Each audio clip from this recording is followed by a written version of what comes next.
Here we are at TK's Performance Dynamometer facility.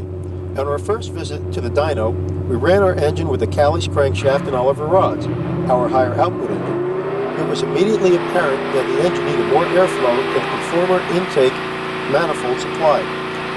We then switched to a Victor Jr. open plenum intake and immediately gained 35 horsepower. The Superflow dyno also showed that the carburation was rich in the mid-range and top end. But even with this combination, we netted 477 foot-pounds of torque at 4,400 RPM and 442 horsepower at 5,400 RPM. Next, we prepared our stock component engine for the dyno. Our stock engine produced 463 foot-pounds of torque at 4,200 RPM and 408 horsepower at 5,200 RPM with the Victor Jr. intake. After our dyno testing of the higher output engine, we came to find that the center electrode of our distributor cap had burned through. That's this dark area here. We feel that this was responsible for our carburation being too rich through the mid-range and upper RPM levels.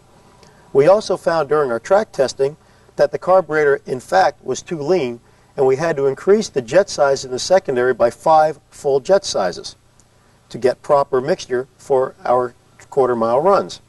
We feel that the combination of the carburetor being too lean and being masked by our ignition going down on the dyno runs, that we actually netted between 5 and 10% lower figures than we could have had. We feel that our output number should have been closer to 500 pounds-feet of torque at 500 horsepower. Here is the Performer RPM series intake manifold. It is rated by Edelbrock to 6,500 RPM. However, due to the large displacement of our small block engine, we found it to be quite limited on top end. Therefore, we installed the Victor Jr. intake on our engine and instantly noticed a power increase on the dynamometer.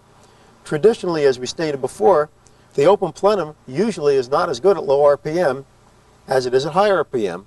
But once again, due to the displacement of our engine, we found that we lost very little low end and mid-range power, but we gained approximately 35 horsepower at top end.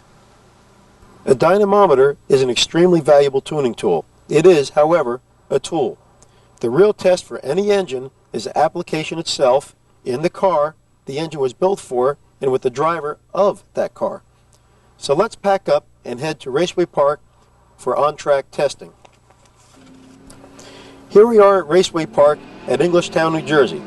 Rick Governale, a 4-time top 8 bracket champion, is our test driver.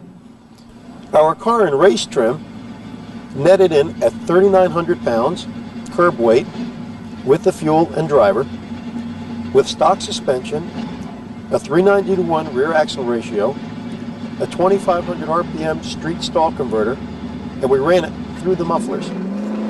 Rick took a few warm-up runs, then ran a 1330 ET, but he also felt that the power nosedived to 5,500 RPM, indicating that the secondary jets on the carb needed to be enriched. Having richened up the secondaries, Rick went back to the track